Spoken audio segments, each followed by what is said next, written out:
this video we're going to talk about Coimbra.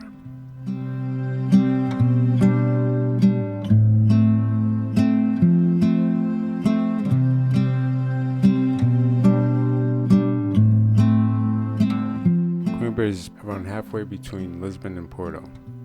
A lot of tourists ignore this place, and they shouldn't.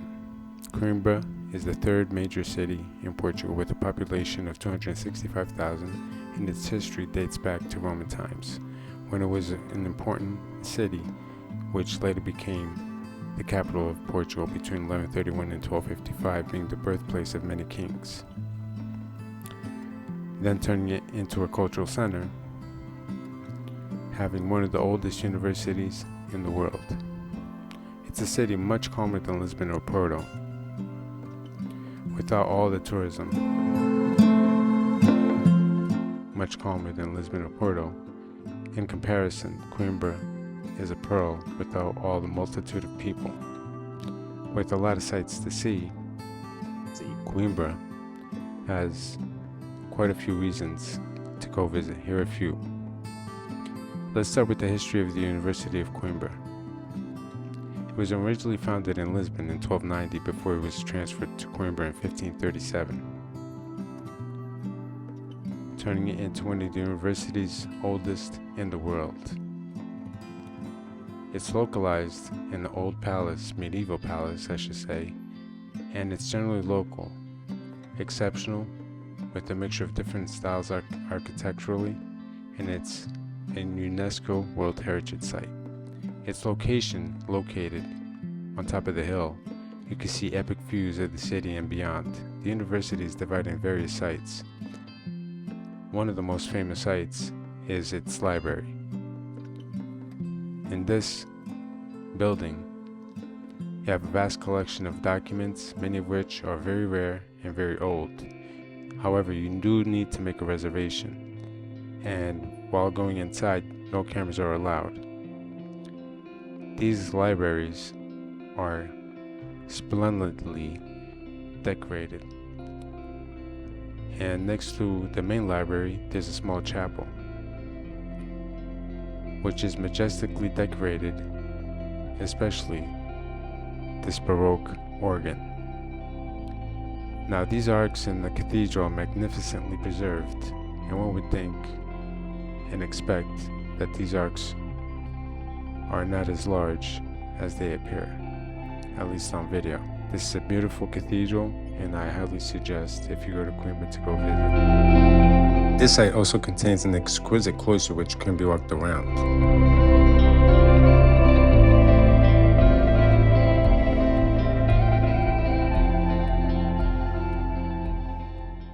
Machado de Castro Museum is named after a renowned Portuguese sculptor. The museum is housed in the former bishop's palace, with a beautiful courtyard.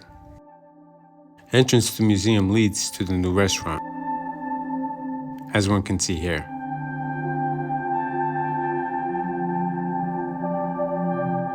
A Roman cryptoquartus, which makes up part of the old part of the museum, whereas the new part of the museum houses renovated pieces of art and churches, like the portrait of Agrippina dating back to the 1st century, and other ones. Here you have the Christ tomb dating back to the 14th century, and the deposition of Christ dating back to 1535. This is the botanical garden, which is part of the university's natural faculty. It's free to enter and roam around. The garden houses thousands of vegetation from all over the world, including many rare and exotic species. There's also a greenhouse dating back to 1850s, as well as ponds and a fountain. It's definitely luscious and it's worth a visit. There's also this amazing tree with big roots. Running alongside the garden, there's also an aqueduct that dates back to 1517, and it was built to replace an even older Roman aqueduct. Coimbra sits on the Mondego River, which there are parks to walk on both sides.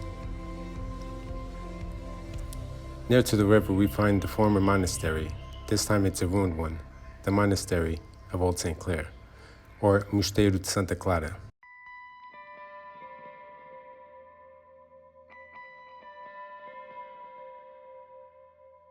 Built in the 14th century, this Gothic site became the site of Queen Isabella of Portugal, the wife of King Diniz, was buried here and later canonized and later became a saint. The monastery was abandoned in the 16th century due to constant flooding. Monastery of Santa Clara Nova, or New St. Clair. It was constructed in the 17th and 19th centuries, and it can be visited for a small fee. This church features many exquisite gold and silver altars. The main feature being its lavish altar containing the tomb of Saint Isabel. The complex also contains another amazing cloister to explore, and again, the likelihood of not encountering a lot of tourists are pretty high. Just outside, you run into this amazing courtyard where you find amazing views of the old city. It's a good time to move on to the old city now. In the historic center of Coimbra, you will find pedestrian streets all over.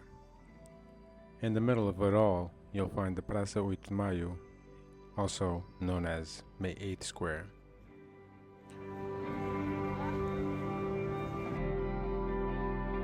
You will find beautiful buildings with different types of architectures, a fountain, but most importantly, you'll find the cathedral, or the monastery, I should say, of Santa Cruz, also known as the Monastery of Holy Cross, which is the National Museum in Coimbra. The Monastery of the Holy Cross is very important because the first two kings of Portugal are buried in the church, therefore granting it the status of National Pantheon. Founded in 1131 outside the protecting walls of Coimbra, the Monastery of Holy Cross was the most important monastic house during the early days of the Portuguese monarchy. Saint Theotonius founded this community of Canis Regular of the Holy Cross of Coimbra and served as their first prior. The monastery and church were erected between 1132 and 1223. The monastery was granted numerous papal privileges and royal grants, which made it accumulate enormous wealth. And as you can see inside, it's decorated with beautiful tiles, the arcs, everything is just majestic inside. Definitely worth a visit if you go to Coimbra.